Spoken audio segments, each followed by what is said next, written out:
Activision is actively destroying its greatest franchise and community. Hey everybody, long time no see. I know I have been absent from the channel for about a year now. I had to take a break from YouTube things to focus on my last year of college. I know school's very important, but I did feel a little bad about it. I kind of feel like a deadbeat dad who went to the gas station for milk and cigarettes and never came back. But unlike a deadbeat father, I did actually come back from the gas station with milk, cigarettes, and a bachelor's degree this time. Some recent news came out regarding Activision and Call of Duty that I really wanted to put my 2 cents in. I'm a 2000s kid, so this game in the golden age era of Call of Duty holds a very special place in my heart, in my video gaming experience. So I know I don't normally post Call of Duty type stuff on my channel. I know I usually stick to Spider-Man, but you know, half my name is associated with Call of Duty. Ultimis is from Call of Duty Zombies, if you didn't know. So if you didn't know what happened as of today, as I'm recording this, Activision sent out cease and desist letters on a lot of Call of Duty PC modded clients for their older titles. The ones that I'm specifically talking about will be SM2, Xlabs, and the boiii client. 2 to 3 that I just mentioned were mainly clients for older titles that provided stability and safeguards from hackers for the multiplayer of the games, where SM2 is a brand new community made game that uses a lot of the Call of Duty assets for its multiplayer. So first, starting off with SM2, when we're talking about SM2, think of the Call of Duty Online game from China that was really popular back in the day, but think that but for the West, basically, for the community.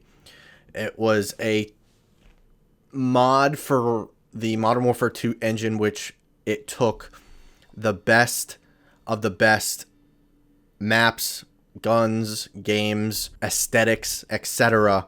from those classic Call of Duty titles, from Call of Duty 4 all the way up to, I'm sure, a lot of the recent games, and put it into one package to make the ultimate Call of Duty experience. Think of like a fan-made, basically, Master Chief Collection, but in that same engine. In regards to as why these community-led mods got shut down, Activision hasn't really come out with a statement regarding the situation. They don't have to, because it is their IP. We are using their assets when we're making mods or videos, even such as this. I'm using Black Ops 3 Zombies footage that is technically assets of Activision Blizzard. So they have the right to take down these mods, these clients, but it really, just because they can doesn't mean they really should. This whole topic is much more of an ethical dilemma than it is a technical one. You know, should the company, this large gaming conglomerate, be taking down community made mods that actively fix their broken games that they refuse to fix in the first place? When we're talking about these older COD titles, a lot of them you can even play multiplayer, at least multiplayer wise, because they are absolutely broken. They are filled with hackers that can track your IP address, boot you offline.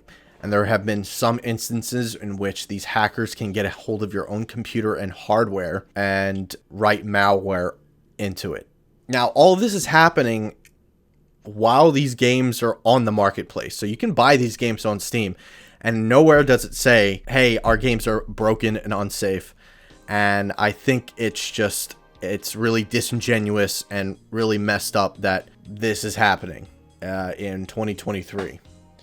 And it really kind of goes to show you the state of gaming that we're in. We weren't really given the specifics as to why these were shut down, but my hypothesis, if you will, is likely because in the recent weeks We have seen a decline in players in Call of Duty Modern Warfare 2 2022, the most recent Activision Call of Duty title, and an increase in players in the older COD games like Black Ops 3, for example, who are reaching peak increase in players not seen since, I think, around 2016, 2017 on PC. And that was simply due to a lot of these modded clients. You still have to access these games through Steam or buy them through Steam to even play them. So that's my hypothesis, at least for the majority of them. I think SM2 inferring what Activision is thinking, SM2 is kind of a little muddy with that, where you don't have to pay. I think when it was going to come out, you didn't really have to pay for Call of Duty in order to use it. Whereas the other clients, you really need to purchase Black Ops 3 or Modern Warfare 2 and 3, etc. for Xlabs and the boiii client, which boiii is short for Black Ops 3. It's very similar to the Plutonium client, which if you don't know what the Plutonium client is, it's basically something similar, but it takes those old COD games. I think Plutonium is more associated with Black Ops 2, but it takes a lot of the multiplayers from those games. I believe it utilizes World at War, Modern Warfare 3, Black Ops 1, and Black Ops 2's multiplayer and zombies, where you can safely play these games without worrying of hackers. There's server browsers and things like that, and provides more stability and just provides a better community for the game. And what a lot of people are worrying about because of these shutdowns of these clients is that Plutonium could be next. And I have experience with the Plutonium client because I play on PC. A couple of my friends have it, as well as my brother uses it, as well as I, to play some of the zombies games. Because, like I said, the networking and just the multiplayer online aspect of those old COD games are just completely broken, and it's completely unsafe to play on PC. Your data is completely at risk. So it's very troubling to see, and if we see Plutonium gets a cease and desist, like, man, I really don't see Call of Duty honestly surviving that long, at least on PC. It'll stay pretty big on console for sure, because that's, you know, majority of gamers are on consoles. But when it comes to PC, man, a lot of people move to PC for a lot of those stability reasons, extra performance, and a lot of that community made experience. You know, mod tools is a very important of the pillars of playing PC.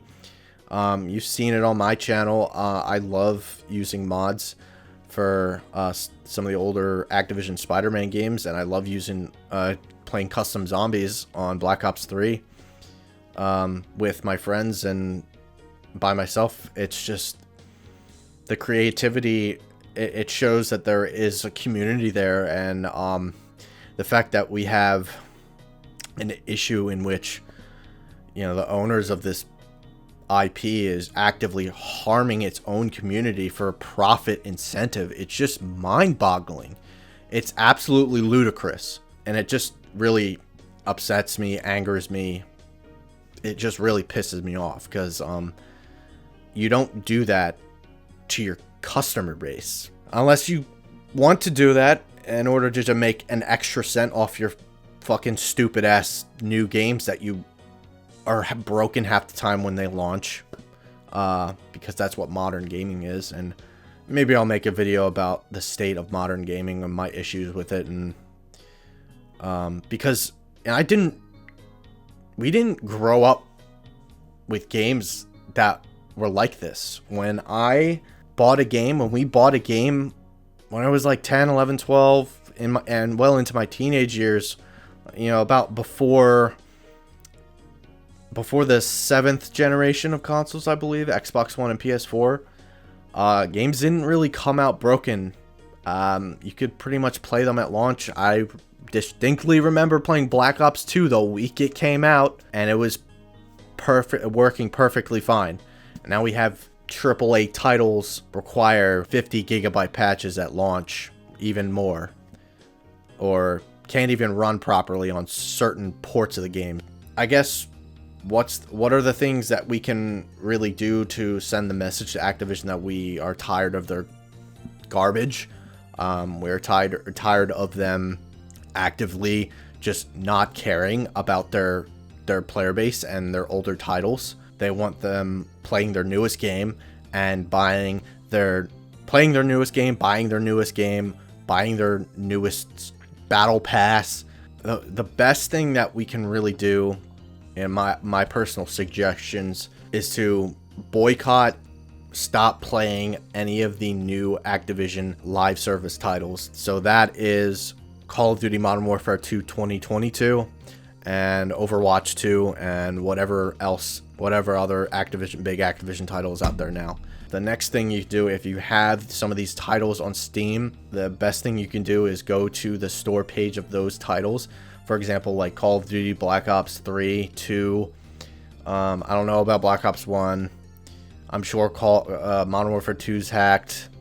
Any of these titles that are actively being exploited, go to the store page and report them for being broken. If we can do that at least en masse, at least it'll show Steam, at least Valve, that hey, there is a problem with these games on our store, and Activision is still charging premium price for these games, by the way, if they're not on sale.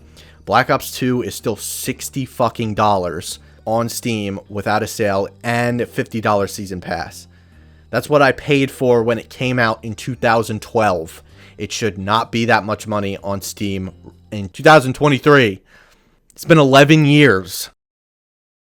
Guys, that's pretty much what I have left right now. Again, I know this was a little different from what I usually do. I know I usually post Spider-Man and comic book type content, but I'm a really big fan of first-person shooters. Been a big fan of Call of Duty my entire life. If you do want to keep playing some of these games, just make sure you're playing versions of the games that are safe to play. For example, I'm using this gameplay you're watching is Black Ops 3 on the T7 community patch. It's really easy to install, so if anybody wants it, I'd be more than happy to put it in the description. This was a little ranty and a little rambly, so I usually am not great with working with scripts. Other than that, guys, if you like this type of content, me just talking, and if you like Call of Duty type content, I'd be more than happy to work on some videos for Call of Duty. I've been recently playing some of the older CODs, like Call of Duty 1 and Call of Duty 2, the World War II shooters, and I really forgot how good those games were. They're absolutely fantastic. The old Infinity Ward team did a wonderful job on those games, and it really shows where, how the franchise got from, a little PC game that was trying to rival Medal of Honor to one of the biggest franchises on planet Earth. But it's just, I guess, at this point, it's just really sad to see where the franchise is right now. So hopefully we can see some good. Hopefully there is a light at the end of the tunnel soon. So other than that, guys, thanks for watching. Like and subscribe. Comment down below what you think of the situation. I'd love to see what you guys think. And I'll see you guys down there. Take care. Peace.